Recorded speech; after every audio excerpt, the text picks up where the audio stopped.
Hey everyone. Tonight, we're journeying back to the Stone Age, a time when your wardrobe was made from whatever you were lucky enough to hunt down. Before you get too comfortable, please take a second to like the video and subscribe, but only if you truly enjoy the content I create. I'm always fascinated to know where you're all tuning in from.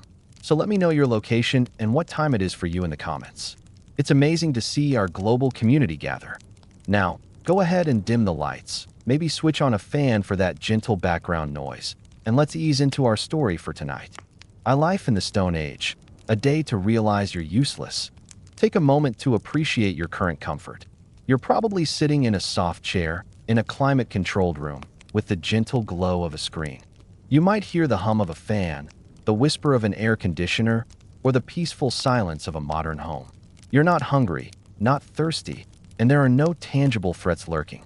Now, close your eyes and imagine all of that is gone. Welcome to the Stone Age. This isn't a well-planned adventure tour. This is a reality shock, a brutal displacement into a world where everything is sharp, cold, hungry, or on fire, and sometimes all at once. Your clothes are made from whatever you didn't starve trying to catch. Your home is a temporary stroke of luck, and your life, sadly, is an inconvenience to every other living thing. Tonight, we will journey into the past, not to admire its majesty, but to feel its bone-deep harshness. Dim the lights, maybe put on some white noise for atmosphere, and let's step into a world where survival is the day's only accomplishment. The first morning, a slap of reality. You survived the night, barely, and only because no hungry beast happened to wander into your cave while you were snoring like a mammoth with a sinus infection. The good news, you're alive. The bad news, you're in the Stone Age, and your body is protesting this fact violently. Your bed is a rock, not the rock-hard mattress modern manufacturers advertise. This is a literal slab of rock, a product of nature that had no intention of cradling the curve of your spine. If you're lucky, there's a thin layer of fur separating you from hypothermia. This fur likely belonged to some unfortunate animal you had no part in killing, but you're wearing it now as if it were your trophy. It faintly smells of regret and something wild that hasn't quite decomposed. You try to sit up, but your joints crack and pop, loud enough to wake a hibernating saber-toothed tiger, or at least earn a disgruntled grunt from the person squatting nearby. This person is sharpening a bone knife and gives you a look that clearly expresses their disgust with your fragile existence. The air in the cave is freezing. This isn't the romantic chill of a winter walk. This is the kind of cold where you can see your breath, and probably a piece of your soul freezing along with it. There is no fire burning, only the smoldering embers of what might have once been warmth, now just smoke, ash, and shame. Outside, the sun hasn't even risen. Maybe it doesn't want to face a day like this either. The entire tribe is already awake, moving about as if this were perfectly normal, as if waking up before dawn to pick up rocks and not die is a completely reasonable lifestyle. And you look like a romantic poet who's been accidentally dropped into a survival competition. You have no idea what to do, and frankly, no one else cares. But they're better at faking it than you are. You stretch, a terrible idea. Your body aches in places you didn't know existed. Your shoulder makes a thwack sound, your back seizes up, and your hip issues a formal protest. There is no breakfast waiting, no light conversation, and certainly no coffee. Just the cold realization that if you don't immediately start doing something useful, anything, you might be left behind. Or worse, become a convenient meal for the tribe after you've died. And that's how your morning begins. Primal hunger. Breakfast is a hypothesis. You're hungry. Not the modern, I could eat a little something kind of hungry. This is the kind of hungry where your stomach starts having a conversation with itself, and none of it is friendly. It's growling, twisting, and planning a full-scale rebellion. You look around, hoping to find a handful of berries, or even a pathetic strip of dried meat. There's nothing. Breakfast in the Stone Age is not a guaranteed daily ritual. It's a hypothetical concept, a hope, a whispered prayer to some indifferent sky god who might just be a large rock with a face carved into it during a fever dream. If you want to eat, you have to get it yourself. That means digging, scraping, gathering, or sprinting after something that is faster than you and hoping it's dumber than you. Hint, it's not. Everything you might want to eat has legs or thorns, and in both cases, they use them against you. You watch a gaunt man chew on a root that looks like something you would avoid even touching. He offers you a piece. It tastes like damp wood that just lost a bet, but it fills your mouth, and more importantly, it's not actively trying to kill you. A rare victory. Another person holds up a dead bird as if he's just discovered gold. It's only as big as your hand, mostly feathers and nerves. He begins to pluck it with the efficiency of someone who's done this many times, which is comforting until you realize he's keeping the whole thing. Apparently, catching food means you get to eat it. What a novel concept. You consider going gathering. After all, how hard can it be to find something edible? It turns out, very hard. Every berry looks suspiciously colored or aggressively bland. You pick something that vaguely resembles a plum. A woman immediately smacks it out of your hand before you can taste it. She says nothing, just gives you a look that says, "I've seen people die faster than that." In the end, you resign yourself to chewing on a piece of old root and pretending it's filling. But your stomach isn't fooled. It begins to plot its betrayal. If you're not careful, you'll be fasting permanently. The uselessness of modern hands. Failure with tools. You want to be useful. That's cute. The tribe has been busy for a long time. One person is sharpening a flint blade. Another is braiding animal sinew into what could be a net, a trap, or just a creative way to make you feel useless. You pick up a rock. You stare at it. It stares back. Congratulations, you're bonding with a rock. Here, tools aren't decorations. They are the reason people still have teeth. They are for cutting, scraping, smashing, digging, and occasionally settling arguments. And unless you've spent years figuring out which rock can be flaked into a sharp edge and which one will just break your thumb, you're about as useful as a damp leaf. You try to imitate what others are doing. A man strikes two stones together and produces a razor-sharp edge in 3 swings. You try it. The rock shatters unevenly and a shard flies into your face. Now you're bleeding. But hey, you've successfully recreated the experience of early surgery. A woman is making rope from strips of animal hide. She does it with the efficiency of someone who's been practicing since the cradle. You try to follow along. The hide strip slips, twists, and somehow ties your fingers together. You have just invented Stone Age handcuffs. That's an accomplishment, too. No one explains anything. They don't have to. Tools are so essential they're treated like breathing. Expected, obvious, and very noticeable when you're doing it wrong. And you are doing it very wrong. You sit down with your 2 rocks and try a new strategy. Stare at it until inspiration strikes. Inspiration does not strike. What does strike is another piece of rock, which falls right into your lap. You pretend it was on purpose. Nobody is convinced. Finally, someone takes pity on you. They hand you a half-finished scraper. Not out of kindness, but because watching you fail is slowing everyone else down. You nod gratefully, and then hold it upside down. They shake their head and go back to their work. The war with fire, a match of humiliation. It's getting colder, which is impressive because you didn't think colder was still a viable option. Your fingers are stiff, your nose has stopped giving temperature updates, and your feet are starting to feel like someone else's problem. You decide it's time to make fire. After all, how hard can it be? Step 1. Gather dry tinder. You find no dry tinder. Everything is damp, stubborn, and covered in something that may or may not be alive. You choose the least suspicious-looking bundle and hope for the best. Step 2. Friction. You rub 2 sticks together. Nothing happens. You rub harder. Still nothing. Eventually, you generate heat, then smoke, and then more smoke. Just enough smoke to sting your eyes and give you a false sense of hope. Then the wind shows up to mock your efforts by blowing it all away. You keep going. By now, your hands are blistered, your arms ache, and your self-esteem has quietly left the campsite without saying goodbye. You glance over at one of the elders. He has a fire going. No ceremony, no drama, just a perfect little flame nestled in a bed of dry moss, as if it were born there. You look back at your pile of twigs. It looks cursed. Finally, someone notices.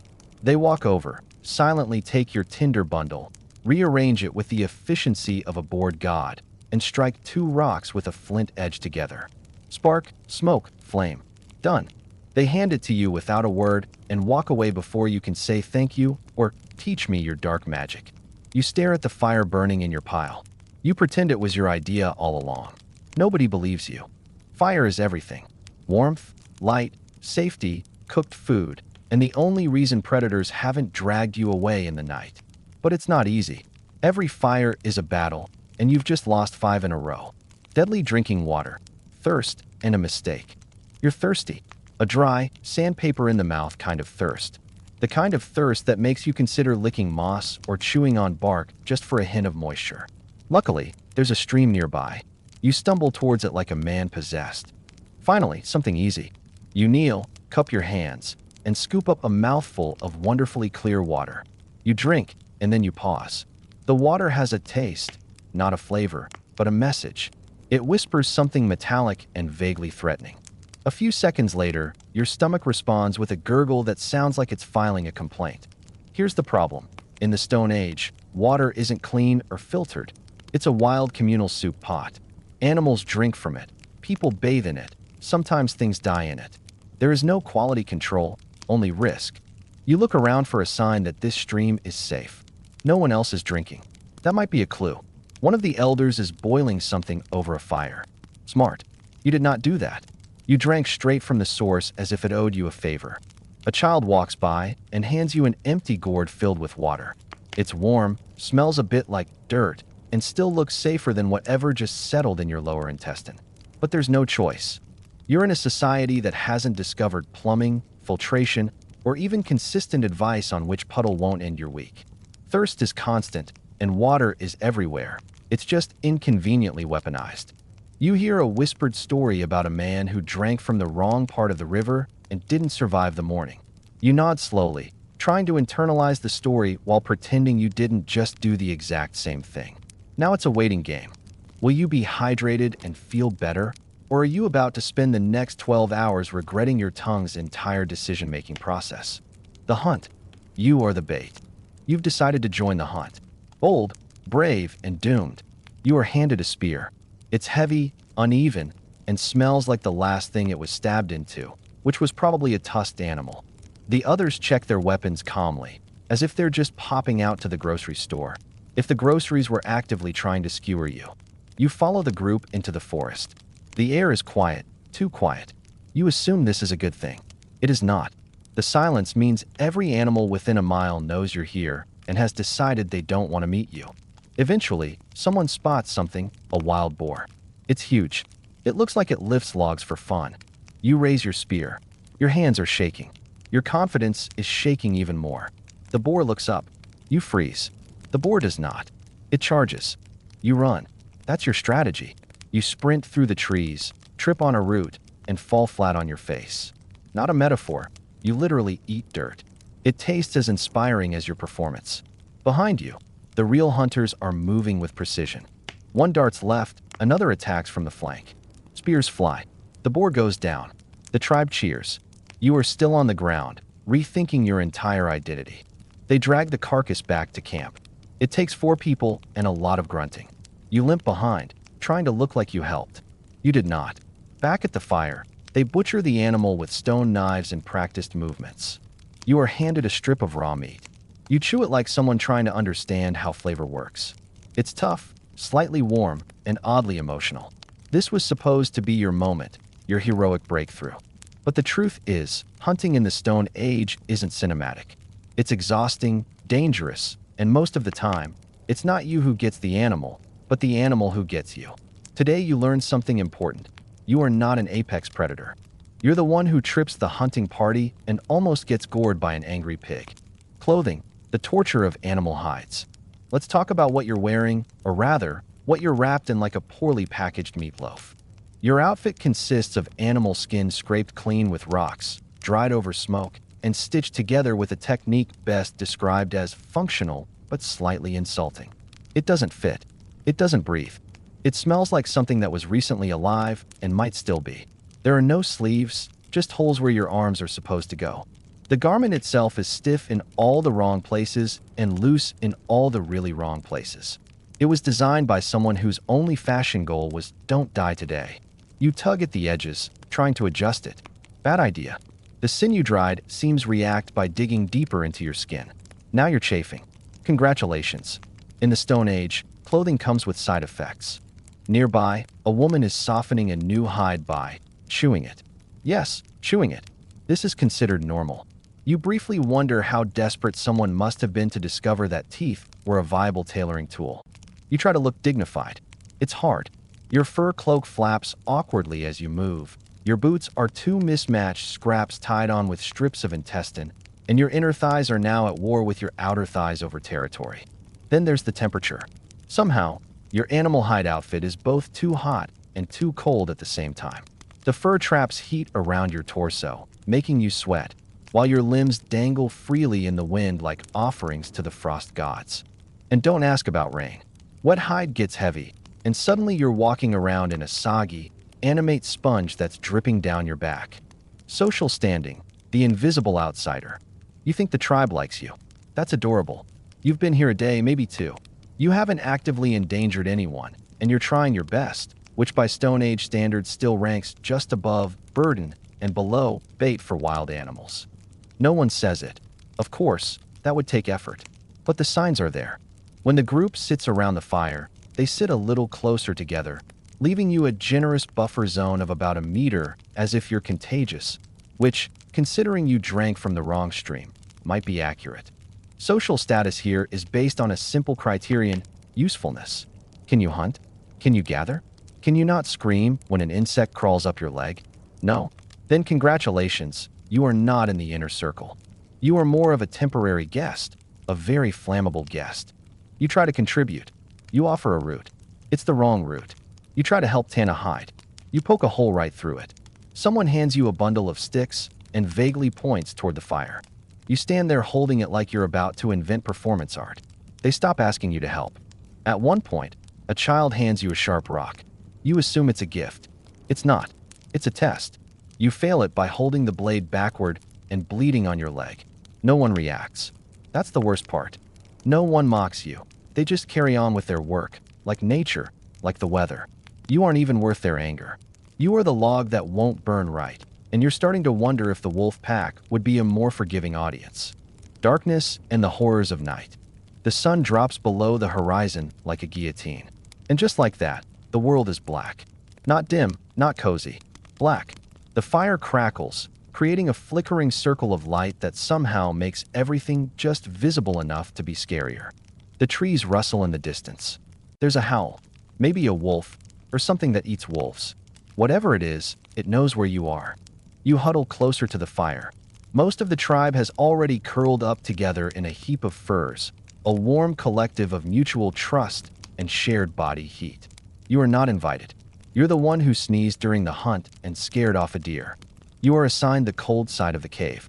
Sleep does not come easy. Every sound from beyond the fire's light sounds purposeful. A twig snaps. You sit bolt upright. A branch cracks. You hold your breath. Something snorts, or maybe exhales, from behind the rock wall. You make peace with your gods. You don't know their names, but you assume they'll get the gist. Even the stars look like they're judging you. You close your eyes.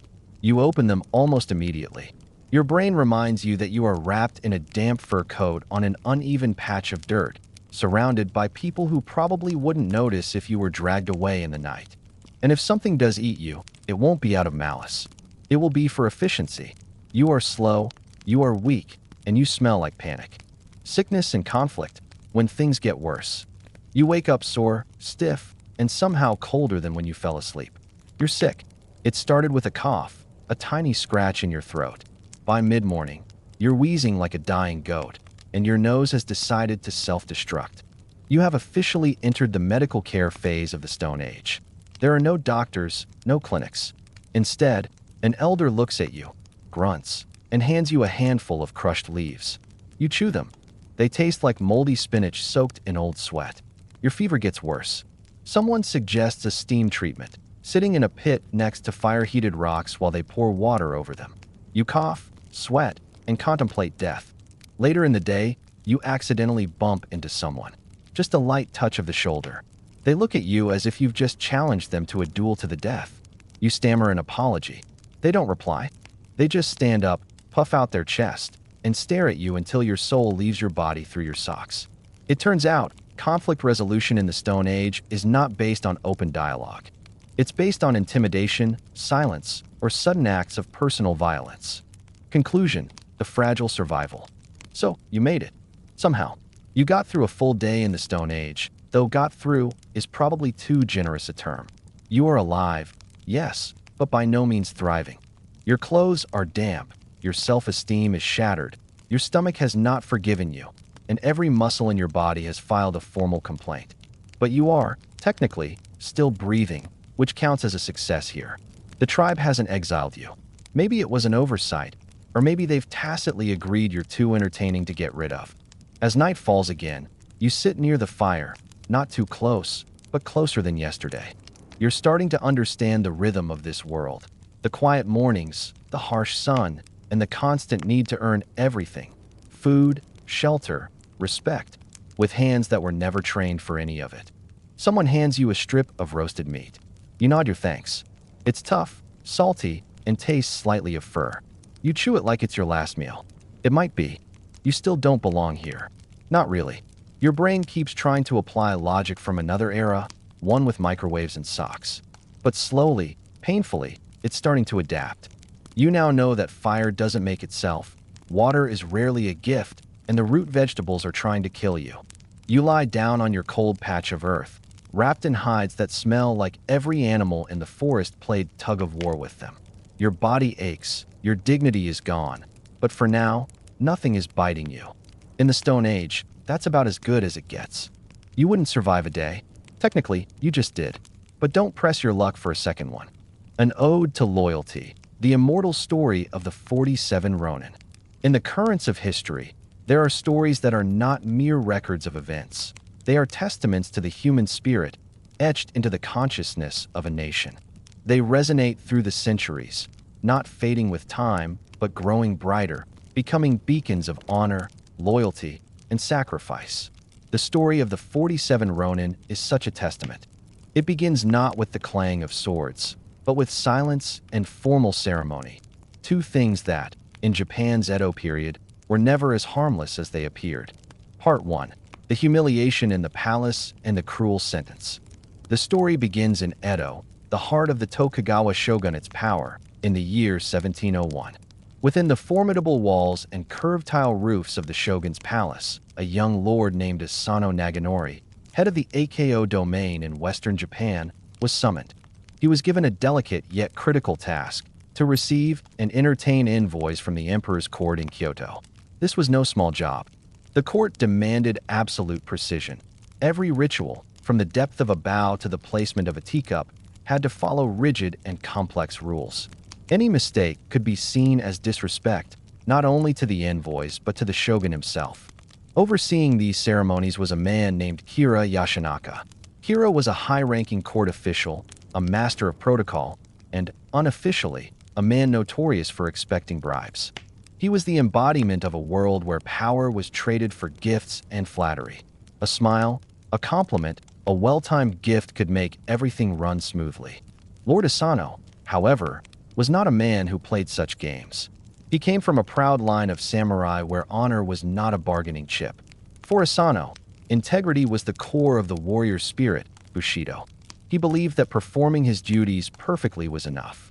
He should not have to bow and bribe for the guidance he was entitled to.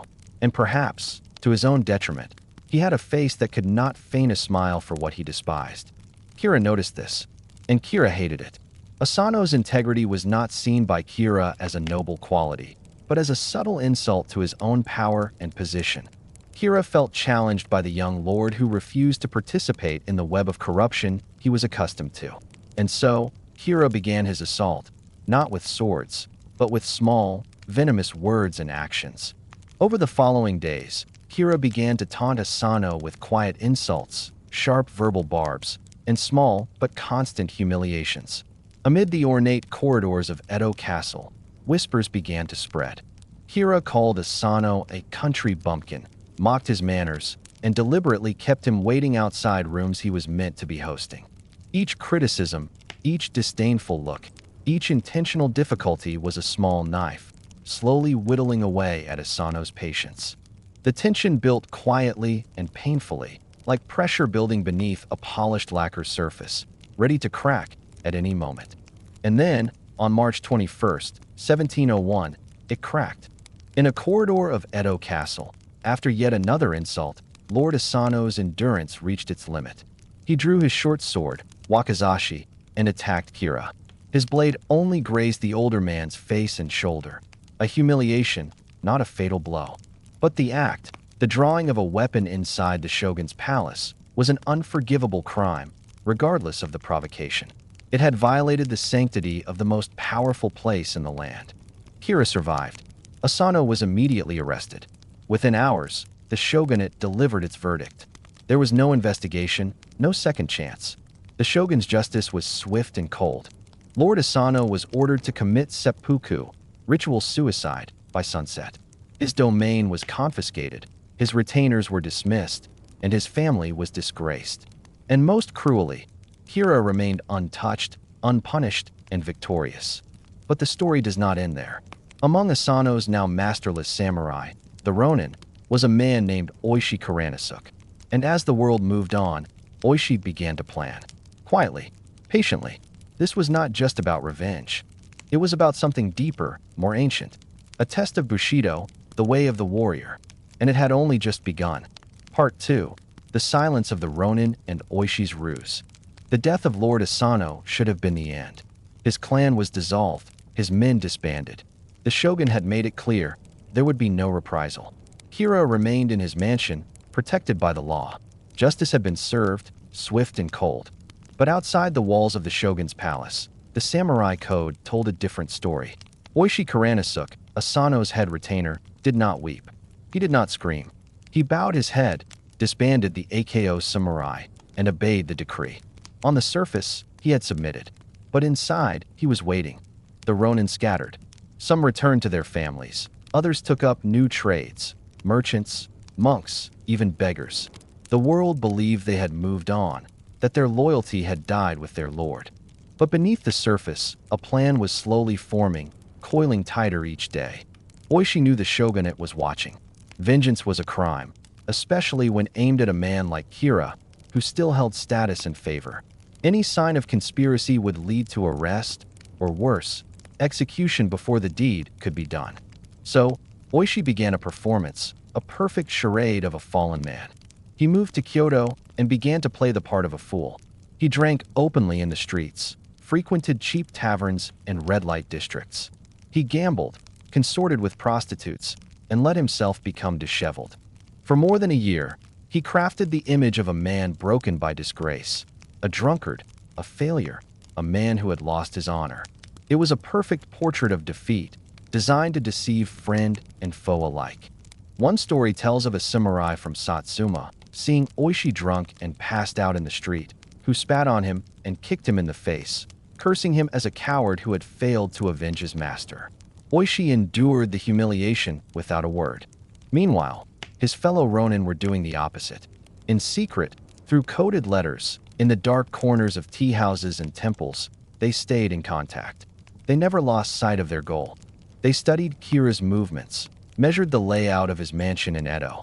They learned the habits of his guards, the rhythm of his gates, and the pulse of his entire household. They gathered weapons, saved money, and waited for the call from their leader. Kira, for his part, relaxed. He had friends in high places, and the scar on his face had healed. His enemies seemed to have vanished into thin air. What could they do anyway? They were masterless, nameless, and powerless. Reports of Oishi's fall from grace reached him, and it cemented his belief that he was safe. And this was exactly what Oishi wanted him to think. Because behind the sake-stained robes and slurred words was a mind sharper than any blade. He wasn't just planning a murder. He was crafting a statement, a declaration that would speak to all of Japan, a statement that would show the world that Bushido, true Bushido, was not yet dead. And in the cold heart of winter, when the time was right, that silence would finally break. Part 3. The Night of White Snow and the Sword of Justice. As snow began to fall over Edo in late 1702, the 47 Ronin made their decision. No more waiting, no more watching. The time for vengeance had come. Oishi Kuranasuke had gathered his lost brothers. Some had traveled for days to reach Edo. Others had never really left. But one by one, they reassembled, not as wanderers, but as samurai once more. Not for money, not for restored honor, but for duty, the kind of duty that exists even after death. The plan was meticulously laid out. Every man had a role. This was not to be a brawl. It was a performance, and every detail mattered. They had forged new weapons, silent and swift. They had crafted winter armor, light enough to scale walls, but thick enough to turn a blow. They even created a fake firefighting brigade, complete with uniforms, to avoid suspicion if anyone questioned a group of men marching through the city at night. Kira's mansion was a fortress, high walls, dozens of guards, multiple gates. But it had been studied for over a year. The layout was memorized, the routines predictable, and the servants complacent. Most of the guards had grown lax. Why wouldn't they? The Ronin were gone. Their leader was a drunk, and their cause was buried. Oishi made sure his own family was safe. He had divorced his wife and sent her and their younger children away, far from the coming bloodshed. He knew the cost. He knew it might not succeed. And he knew that even if it did, they would all be sentenced to death. But the path of Bushido had no room for personal safety. On the night of December 14th, or January 30th, 1703, by the Western calendar, they moved. Snow blanketed Edo, muffling footsteps and silencing sound. It was a perfect ally. At 2 in the morning, the Ronin split into 2 teams. One would attack the back gate, the other the main gate. A drum signal would be given when both sides were in position. The mission was simple: secure the house, kill Kira, and disturb the city as little as possible. No innocents, no unnecessary bloodshed. Only justice. Some had waited over a year. Others had spent that year pretending to forget. Now, with swords drawn and the night watching, forgetting was no longer necessary. Justice would wait no longer. The attack began in silence. No screams, no wild charge, just coordinated, measured violence under the pale winter moon. Oishi's team at the front breached the main gate with a battering ram, smashing the heavy doors before the guards realized they were under attack. Meanwhile, the rear team scaled the walls, silently dispatching sentries with the practiced efficiency of men who had rehearsed this night 100 times in their minds. Kira's household panicked. Guards ran in disarray, half-dressed, many drunk or asleep. Servants screamed. Lanterns were lit, but it was too late. The Ronin moved like wolves, cutting down those who resisted with swift, precise blows. They did not kill indiscriminately. They shouted that only Kira was their target. Anyone who did not resist would be spared. Oishi's own son, Chikara, only 16 years old, fought by his father's side. For all the talk of Bushido, this was not an abstract ideal. This was blood, steel, smoke in the lungs, and swords slipping on icy roof tiles. It was loyalty made real, with the price etched in flesh. The Ronin scoured the mansion for Kira, but the man was gone.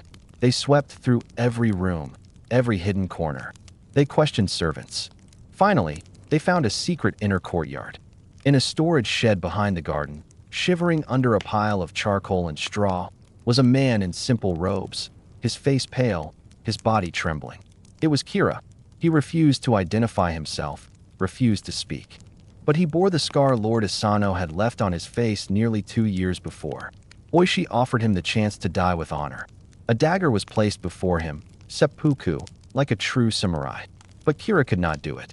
He just stared, frozen in fear. The man who had destroyed a clan without lifting a blade could not now take responsibility when his turn came. Oishi bowed once, and then he delivered the final blow. Kira Yashinaka was dead, not as a lord, but as a coward. Part 4. The Glorious March and the Hesitation of Justice. The Ronin took Kira's head, wrapped it in cloth, and calmly marched, in full armor, through the snow-covered streets of Edo. They carried their prize to the Sengakuji Temple, where Lord Asano was buried. There, they washed the head, placed it before his grave, and prayed. Their vengeance was complete. Their fate was sealed. As dawn broke, Edo awoke to incredible news. The story spread like wildfire. Kira Yashinaka was dead, killed in the heart of the city by 47 Ronin, who had not fled, not hidden, but had marched in formation to the temple where their lord rested. They made no attempt to escape. They simply knelt, presented the severed head, and waited. The city, usually bustling with merchants and samurai, fell strangely silent.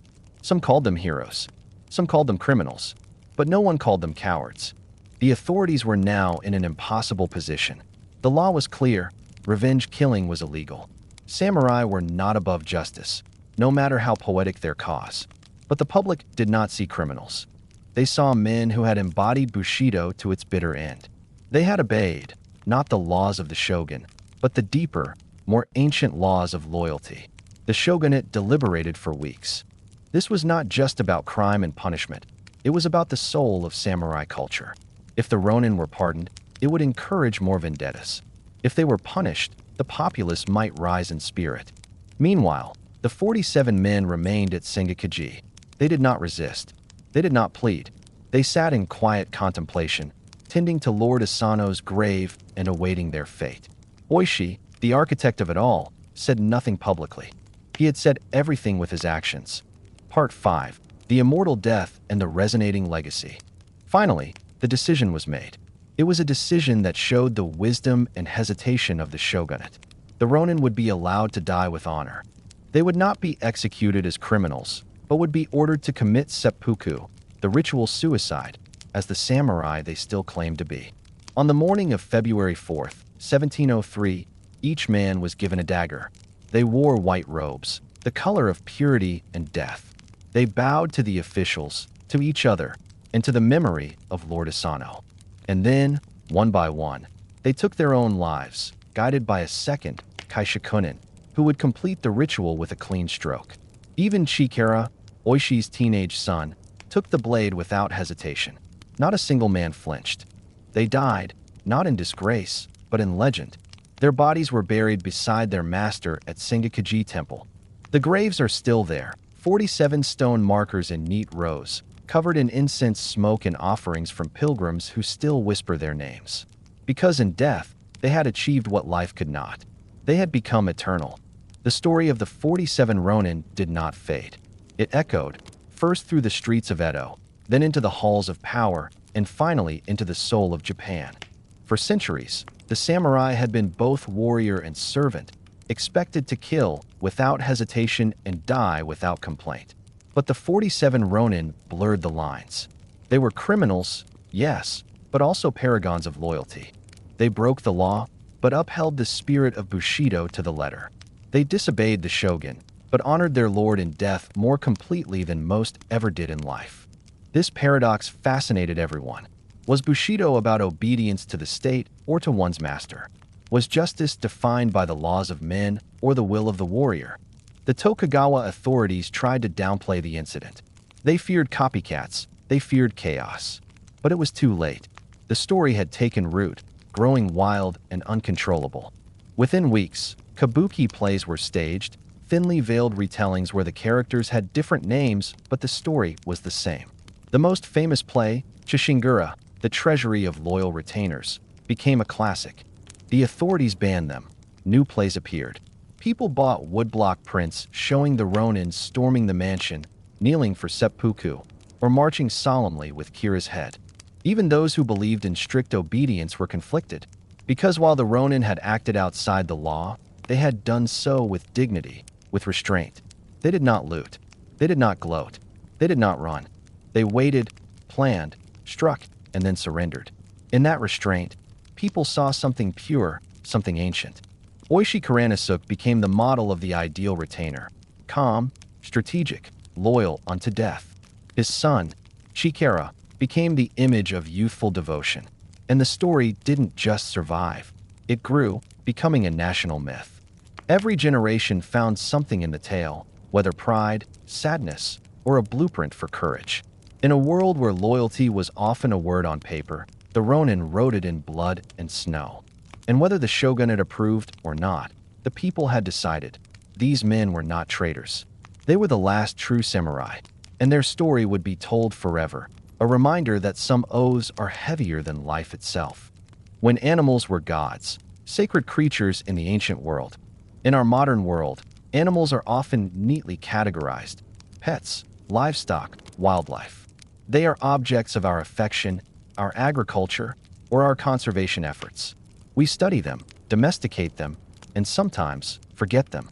But there was a time, a very long time ago, when the line between human, animal, and divine was incredibly blurred.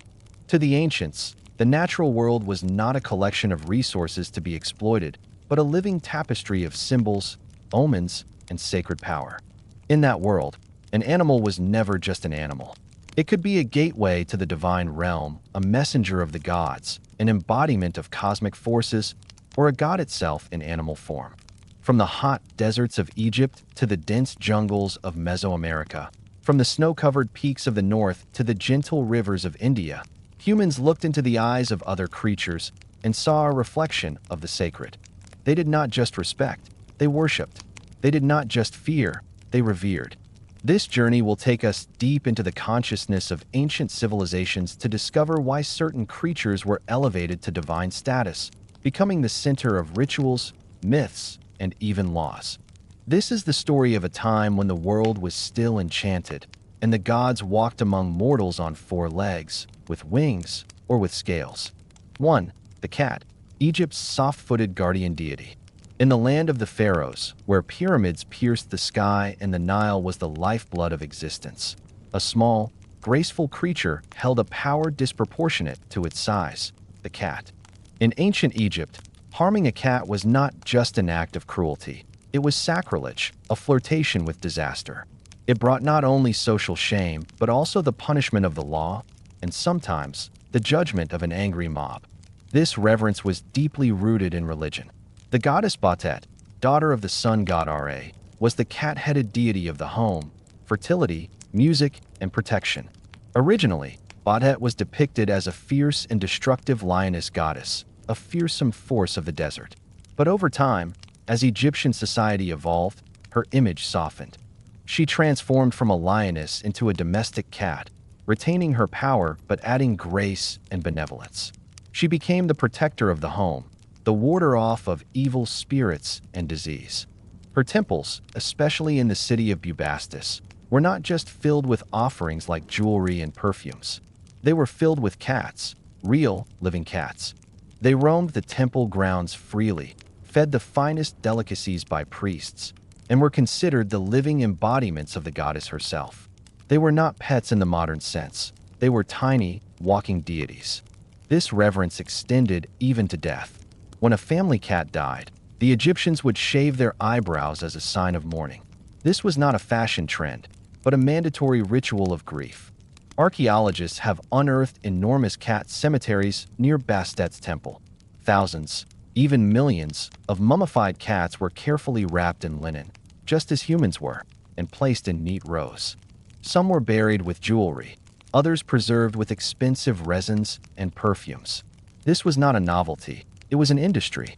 Cats were bred for sacred purposes, blessed, and sometimes ritually sacrificed so they could serve the gods in the afterlife. The cat's symbolism ran even deeper. Cats hunted snakes, the mortal enemies of the god Ra.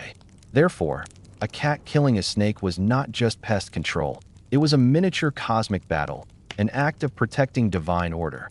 The Egyptians observed cats lounging in the sun, patrolling the granaries from rodents, and wearing a distant, inscrutable expression that seemed to belong to another world. They didn't see a lazy pet. They saw a sacred mystery. Greek historians like Herodotus marveled at this cult, recounting that in one battle, the Persians brought cats as living shields, knowing the Egyptians would hesitate to attack. To the modern eye, this seems excessive, but for the Egyptians, animals were not beneath humans. They were closer to the gods.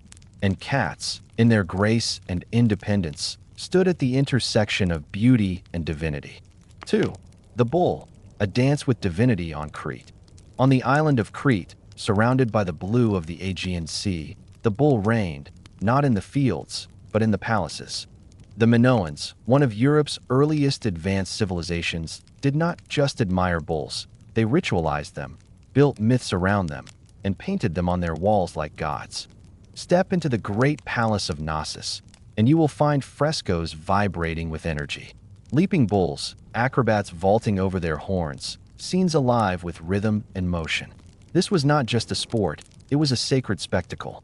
It's known as bull leaping, a ritual dance, an act of agility and reverence so profound it defied death. Both men and women participated, not to kill the bull, but to engage with it, to bridge the space between the human and the divine. For the Minoans, the bull was more than an animal. It was a cosmic force. Its immense strength, its potential for ferocity, and its potent fertility were all symbols of natural vitality. This symbolism likely bled into their mythology. The legendary Minotaur, half man and half bull, was said to live in a labyrinth beneath Knossos. Was it a myth? Perhaps, but myths are often the echoes of deeper truths. Perhaps the Minotaur was a memory of ritual power, of the human merging with the beast in a sacred space. The bull also connected to the sky. Its horns mirrored the crescent moon. Its roar was like thunder. Its massive, muscular body seemed too powerful to be of the mortal world. In an age where people read the world through symbols, the bull was a message: power, fertility, motion. Sacrifice was likely part of this reverence, though the Minoans seemed less bloodthirsty than later Greek cultures. Some bulls may have been ritually killed, but others were celebrated in life. They were paraded, adorned, and praised. The bull's power was not always in its death, it was in its presence. Unlike the Roman arena, where bulls died for entertainment, Minoan rituals seemed to emphasize harmony, a dangerous but respectful dance between human and beast. The goal was not to dominate, but to touch something beyond. The bull was not a symbol of chaos. It was the gatekeeper of cosmic order. In Minoan Crete, to face a bull was not just bravery. It was a spiritual encounter, a momentary balance between flesh and myth. 3. The jaguar, the divine predator of the Mesoamerican jungle. In the dense jungles of Mesoamerica, under a tangled canopy and the echo of birdsong, one creature reigned, not by size, but by mystery: the jaguar. For the Maya, Olmec, and Aztec, this spotted predator was not just an animal. It was a god in disguise, a shapeshifter, a traveler between worlds. The jaguar hunts at night, moving silently through the shadows with eyes that pierce the darkness. That alone made it sacred. In a world where night represented the underworld and the unknown, any creature that could navigate it with ease was a guide, a messenger, or a ruler. The Olmecs, the earliest known major Mesoamerican civilization, carved colossal stone heads that some believe bear feline features: wide noses, downturned lips, fierce eyes. Their art also shows the ur-jaguar, half-human, half-jaguar beings, often with fangs and snarling mouths. Scholars still debate its meaning, but one thing is certain: the Olmecs didn't just fear the jaguar, they wanted to be it. The Maya took this further. Their kings often associated themselves with the jaguar, wearing its pelts, headdresses, and using hieroglyphs that linked their power to the beast. The underworld, known as Xibalba, was a place of trials and darkness, and the jaguar was a creature that walked freely in its halls. Certain Mayan gods, like the powerful jaguar god of the underworld, embodied the duality of night and death, fearsome but necessary. And then came the Aztecs, whose elite warriors were known as the Jaguar Knights. These were not just soldiers, they were sacred warriors, chosen to channel the jaguar's ferocity. Dressed in full jaguar skin costumes, complete with snarling masks and claws, they didn't just fight like jaguars, they believed they were jaguars. Battle was not just about conquest, it was a ritual reenactment of a cosmic struggle. Sacrifice, grim as it sounds to modern ears, was central. Jaguars were sometimes sacrificed to the gods, not out of cruelty, but out of reverence. To kill a jaguar was to release a sacred force. To offer its heart was to give the gods something they recognized as kin. To the Mesoamerican mind, the jaguar was more than just a big cat. It was a portal between life and death, day and night, human and divine. A predator, yes, but also a priest in a fur coat. 4. The elephant, the unwavering majesty of Indian divinity. In the temples and forests of ancient India, the elephant was not just a majestic animal, it was a living, breathing god made flesh. No creature loomed larger, in size or symbolism. To the ancient Indians, the elephant embodied strength, wisdom, memory, royalty, and the sacred rhythm of the cosmos. They were not just worshipped, they were woven into myth. At the heart of this reverence is Ganesha, the elephant-headed god with a belly full of sweets, a broken tusk, and an eternally serene smile. Ganesha is beloved across all corners of Indian life. He is the remover of obstacles, the patron of new beginnings, the god one prays to before weddings, journeys, or building a home. But behind his gentle exterior lies a powerful origin.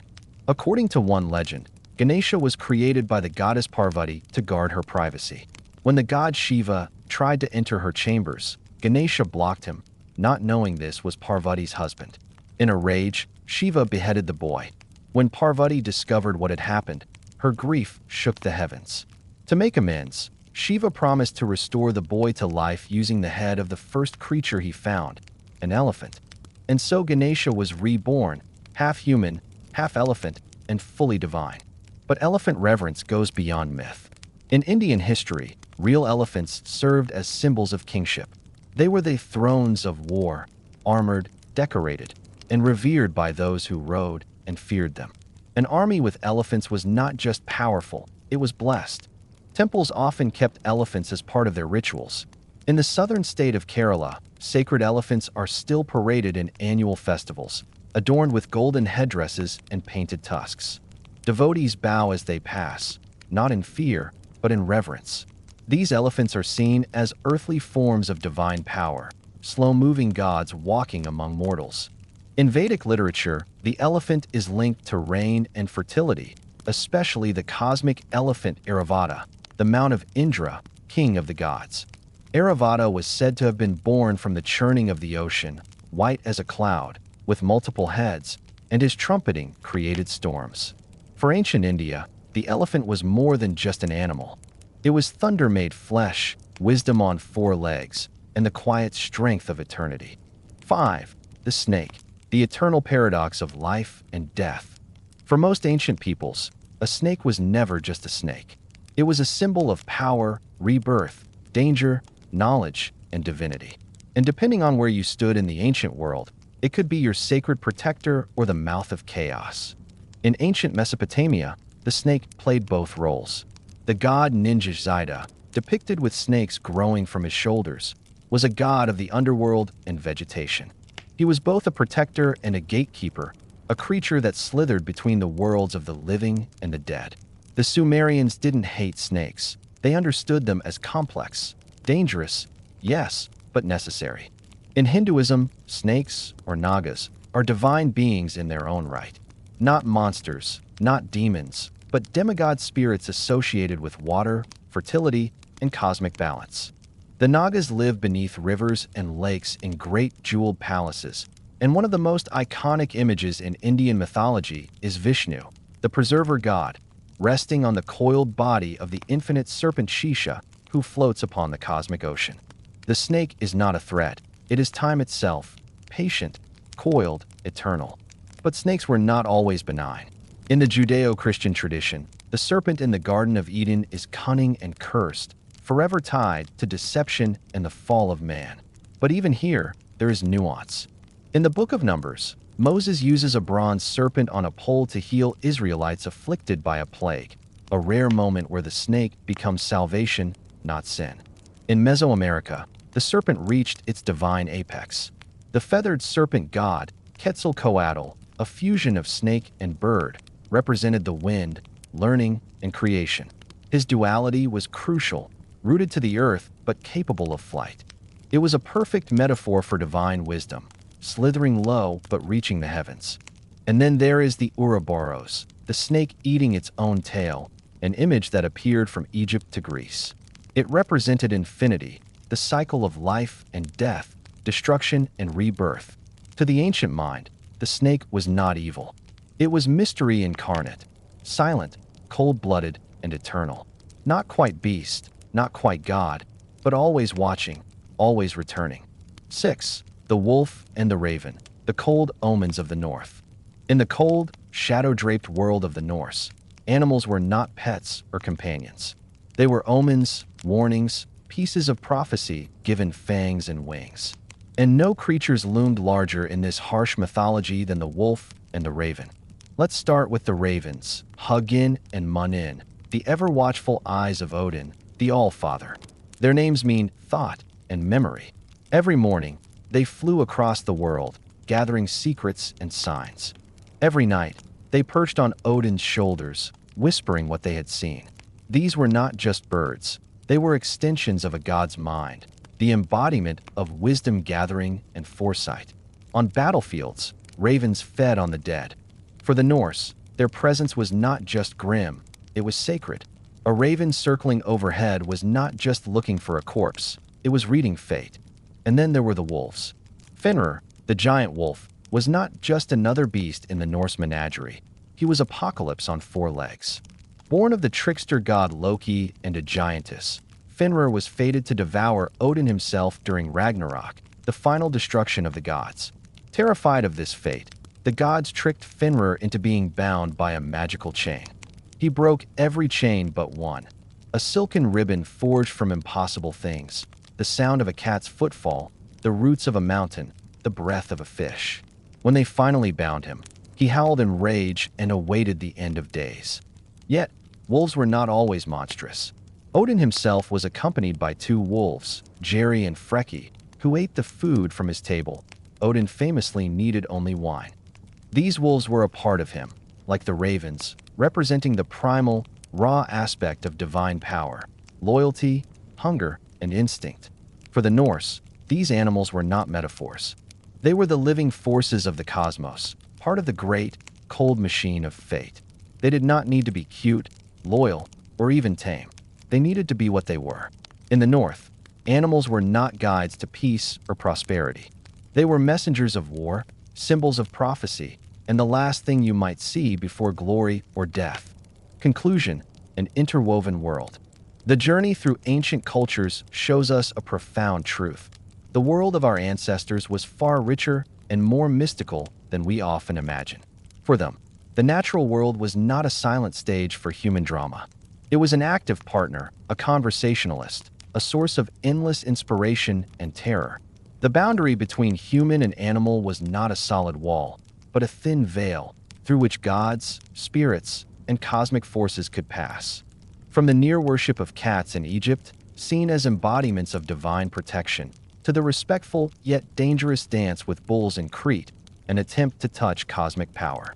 From the awe and admiration for the jaguar, the god of darkness and power in the Mesoamerican jungles, to the reverence for Ganesha, the gentle and mighty elephant-headed god of India. Each culture found a mirror for its deepest values, fears, and hopes in the animal kingdom. The snake, in its duality, was both a symbol of rebirth and wisdom and an embodiment of deception. The wolf and the raven were the cold messengers of fate in Norse mythology. The worship of these creatures was not simple superstition. It was a complex and sophisticated way of understanding the world. It recognized that power did not only come from humans, that wisdom did not only reside in books, and that the sacred could be found in the grace of a cat, the strength of an elephant, or the piercing gaze of a jaguar. It was a world where humanity was not separate from nature, but deeply, mystically, and inextricably interwoven with it. And perhaps, by looking back at that reverence, we can learn something about our own place in the vast tapestry of life. Thomas Jefferson, the philosopher of freedom and the paradox of slavery. Thomas Jefferson didn't believe in mere politics. He believed in ideas. In his own mind, he was not a ruler, but a thinker, a child of the Enlightenment tasked with lighting the torch of reason in a wild new world. He surrounded himself with books, copied classical architecture into the design of Monticello, and read Virgil, Locke, and Voltaire by candlelight. His mind wandered far from the plantations of Virginia. "I cannot live without books," he once declared, and he was entirely serious. When he wrote the phrase, "All men are created equal," in the Declaration of Independence, it wasn't political theater. It was a philosophical creed, a sentence intended to echo through time. Liberty, reason, self-determination, that was Jefferson's religion.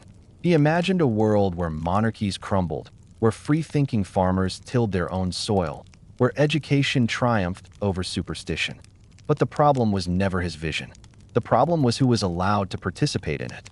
Even as he preached freedom, Jefferson owned over 600 enslaved people throughout his life. He knew the system was wrong. He wrote against slavery, calling it a moral depravity, an abominable blot. He even proposed gradual emancipation in some of his early writings. But when it came time to act, to free the people who lived and worked at Monticello, he hesitated. Most of them, he never freed. Some he sold, and others, like Sally Hemings, were held in a far more intimate and complicated captivity. For Jefferson, liberty was an ideal to be pursued, but only within a narrow circle: white men of property. That was the political universe he truly envisioned, even as he dreamed of abolishing aristocracy. He kept the deeply unequal structure of slavery in place, benefiting from it materially and politically. It's a contradiction that historians still grapple with today. Was Jefferson a hypocrite, a product of his time, or simply a brilliant man with blind spots large enough to swallow generations? Whatever the answer, one thing is clear. The man who championed the natural rights of mankind did so from the porch of a plantation overlooking land tilled by the very people his pen forgot. And that paradox would haunt the rest of his legacy, even as his words helped spark revolutions across continents. Part 1. The Forge of a Revolution. Before he was president, Thomas Jefferson was an architect, not just of buildings, but of ideas. The United States was still an experiment, raw and unfinished, and Jefferson wanted to shape it with the precision of a draftsman holding a compass to blank paper. After writing the Declaration of Independence in 1776, a document that became an immortal manifesto for human rights, Jefferson returned to Virginia. There, he tried to change the legal system from the ground up. He proposed bills to eliminate primogeniture, the law allowing only the eldest son to inherit property, and religious establishments that favored the Anglican Church. He believed in breaking down inherited privilege, leveling the playing field so that white men could rise on merit, not bloodline. It was an attempt to turn the ideals of the Declaration into concrete law.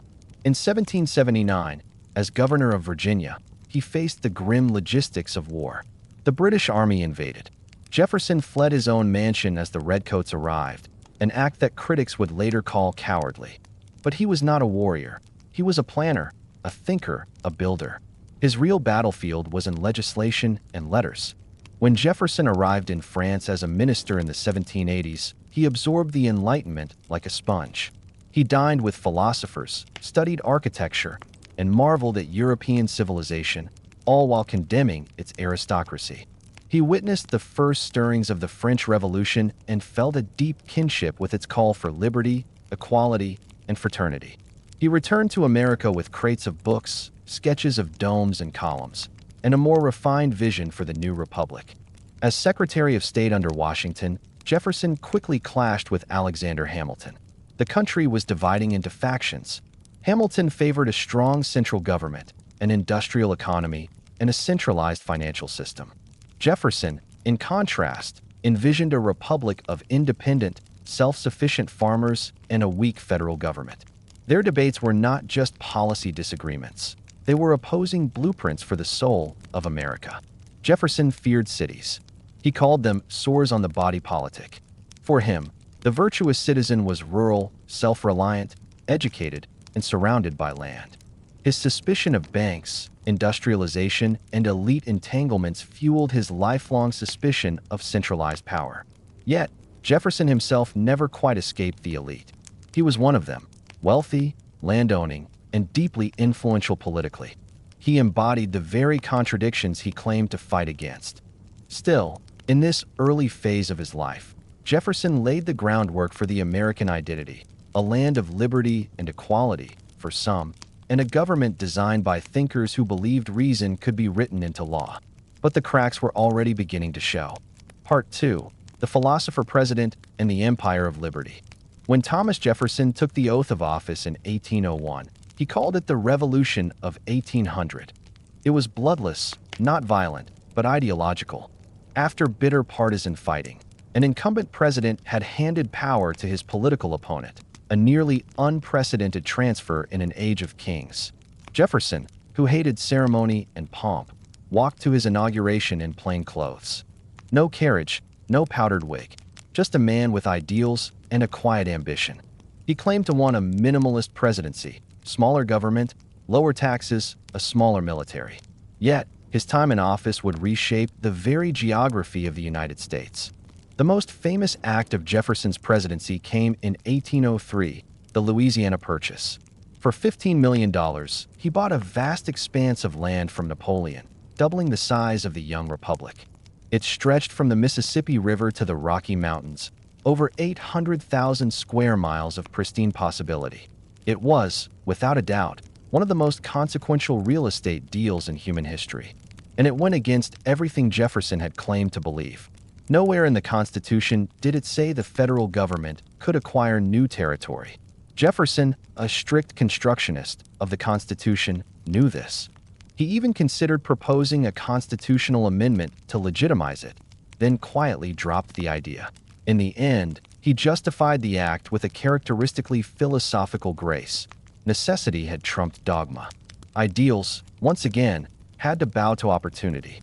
Jefferson dreamed of an empire of liberty, a nation of free farmers spread across vast lands, rooted in independence and virtue.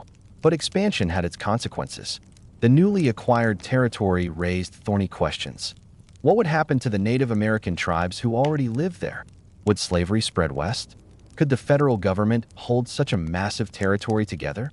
Jefferson dispatched Lewis and Clark to explore the new lands, hoping they would find a water route to the Pacific and catalog its wonders.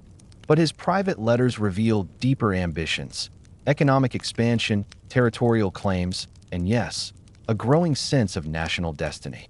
For a man who claimed to prefer retreating to his garden, Jefferson, as president, wielded immense power and used it when it suited him. He turned the republic into an empire almost overnight, and the seeds he planted would change everything that followed. Part 3. The Shadow of Monticello and the Paradox of Slavery. Atop a hill in Virginia, Monticello stands as a monument to Enlightenment ideals: symmetry, reason, beauty. Designed by Jefferson himself, it is filled with books, inventions, and classical references. But behind the architectural elegance lies a deeper, darker truth. Monticello was also a plantation run on the labor of enslaved people. At any given time, over 100 enslaved men, women, and children lived and worked there. They tended the fields, made bricks, cooked meals, and maintained the home Jefferson called his sanctuary. Without them, Monticello and Jefferson's lifestyle could not have existed. This is the contradiction at the heart of Jefferson's legacy. The man who wrote, "All men are created equal," owned human beings as property. And not just owned them. He managed them, sold them, punished them. He kept detailed records of the enslaved people at Monticello, listing them by name, age, and value. At times, he referred to them as property. Jefferson publicly condemned slavery as morally wrong and harmful to both the enslaved and the enslaver. He described it as a moral depravity and an abominable blot.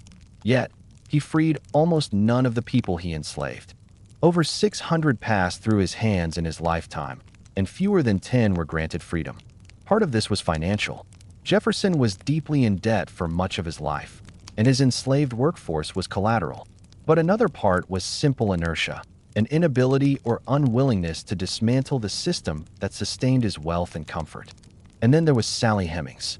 Hemings was an enslaved woman at Monticello, and the evidence now overwhelmingly supports that she bore at least 6 of Jefferson's children. She was also his late wife's half-sister, a product of generations of enslavement entangled with rape, coercion, and erased bloodlines. The relationship between Jefferson and Hemings remains one of the most discussed and uncomfortable aspects of his life. She had no legal ability to consent. Their children were born into slavery, though Jefferson later freed them, some in his lifetime, others through his will. Monticello was more than a house. It was a mirror reflecting the hypocrisy, the rationalizations, and the cold compartmentalization that allowed a man of ideals to live within a system of oppression. And Jefferson, the eternal philosopher, never resolved that contradiction. He simply lived with it. Part 4. The mind of a scientist and the heart of a deist. Behind the politician and the plantation owner, Thomas Jefferson hid the soul of a scientist. He didn't just tinker with ideas. He dissected them, observed them, measured them. If something in the natural world could be cataloged, Jefferson wanted it in his notebooks. He called science his passion, and it was no idle claim. His library contained volumes on astronomy, agriculture, anatomy, and meteorology. He took daily weather observations. He experimented with crops, designed mechanical devices, and corresponded with scientists across Europe. He was not a man of faith in the traditional sense. He had faith in observation, in evidence, in what could be seen and understood. One of his lifelong obsessions was paleontology. Megalonyx jeffersonii, a prehistoric giant ground sloth, was named after him after he studied fossils sent from a cave in Virginia. He believed that America needed to prove itself, not just politically, but biologically, that its flora and fauna were as great as Europe's. He even engaged in a bizarre scientific dispute with the French naturalist Buffon, who claimed American animals were smaller and weaker than their European counterparts. Jefferson responded by sending him the bones of giant mastodons. The message was received. Jefferson's interest in science was also deeply tied to the American frontier. When he commissioned the Lewis and Clark expedition, it wasn't just for mapping and diplomacy. He wanted data, notes on plants, animals, minerals, geography, and native peoples. He gave the explorers detailed instructions: record everything, return with specimens, bring the unknown into the light. But even in this sphere, Jefferson's curiosity was entangled with blind spots. His fascination with Native American cultures existed alongside policies that enabled their displacement. He romanticized their societies in his writings while advocating for land acquisitions that led to their erasure. Jefferson didn't hate religion. He simply didn't trust it. For him, organized religion was dangerous, a tool too often used to justify tyranny, silence inquiry, and shackle the mind. "I have sworn upon the altar of God," he once wrote, "eternal hostility against every form of tyranny over the mind of man." And that tyranny, he spoke of, included dogma, clergy, and creed. Jefferson believed in God, but not the kind who intervened in daily affairs. His faith was in the Enlightenment mold. Deism, a belief in a creator who set the natural laws in motion and then stepped back to let the universe run. No miracles, no burning bushes, just gravity, logic, and the slow turning of the planets. He admired Jesus, but not as a divine being. Jefferson saw him as a moral philosopher, one who taught compassion, humility, and peace, only to have his message distorted by centuries of church politics. He, in fact, created his own Bible. Using a razor and glue, Jefferson went through the New Testament and cut out all references to miracles, divinity, and supernatural events. What was left was a slim volume of moral teachings. He titled it, "The Life and Morals of Jesus of Nazareth." Though called an infidel by his critics, Jefferson was a fierce advocate for religious freedom. For him, faith was not the enemy. Unquestioned faith was. Part 5. The Twilight Correspondence and the Final Symmetry. When Thomas Jefferson retired, he was politically exhausted, financially broken, and increasingly haunted by the contradictions that shadowed his legacy. He retreated to Monticello, where he hoped to spend his final years in quiet contemplation. But Jefferson's version of retirement was not idle. He founded the University of Virginia, designing its campus himself. He wanted it to be a secular temple of reason, where students could learn freely without interference from church or state. He called the university his last useful act. But perhaps the most surprising chapter of Jefferson's final years came in the form of an old rival, John Adams. The two men had once been friends, collaborators in the fight for independence. But over time, politics had torn them apart. Jefferson became the standard-bearer of the Democratic Republicans. Adams led the Federalists. Their rivalry turned bitter. For over a decade, they did not speak. But in 1812, a mutual friend encouraged them to reconcile. Jefferson wrote a tentative letter. Adams replied, and so began one of the most remarkable correspondences in American history. Over the next 14 years, they exchanged over 150 letters, not of apology, but of philosophy. They debated politics, theology, science, memory, and aging. They spoke of the Revolution like two old soldiers comparing scars. They did not always agree, but they listened. Jefferson's health declined, his debts mounted. But in those final years, he regained something rare: peace. And an old friend, once lost to politics, became a companion in thought. On the morning of July 4th, 1826, Thomas Jefferson lay in bed at Monticello, too weak to stand. Outside, the nation he had helped create was celebrating its 50th anniversary. According to those present, he stirred briefly and asked one last question: "Is it the 4th?" Told that it was, he closed his eyes. He died a few hours later. But the story doesn't end there. Hundreds of miles north, in Massachusetts, John Adams, Jefferson's old friend, old foe, and friend once more, was also dying. Adams, unaware that Jefferson had passed hours earlier, is said to have uttered his last words. Thomas Jefferson survives. Two of America's founding fathers, two presidents, two signers of the Declaration of Independence, both died on the same day, July 4th, 1826, the 50th anniversary of the nation they helped create. It was too poetic to be believable, yet entirely true. Jefferson was buried on his beloved hilltop. The inscription on his tombstone, at his request, makes no mention of the presidency. Instead, it reads, "Author of the Declaration of American Independence, of the Statute of Virginia for Religious Freedom, and father of the University of Virginia." He wanted to be remembered, not for power, but for principle. Conclusion: a complex and enduring legacy. Thomas Jefferson left behind more than monuments or documents. He left a debate that has lasted for nearly 2 centuries. To some, he remains the greatest of the founders, the mind behind America's birth. To others, he is a symbol of hypocrisy. Both views are true, and neither tells the whole story. For generations, Jefferson was cast in marble, both literally and figuratively. But myths do not last forever. In recent decades, historians and the public have taken a closer look at the parts once left in shadow. The enslaved people of Monticello, the relationship with Sally Hemings, his core hypocrisy. Contradiction does not mean an absence of greatness. It means complexity. Jefferson was a man who shaped the world with a pen, but could not fully reshape himself. He was theoretically progressive, but often practically cautious. Today, Monticello tells a fuller story.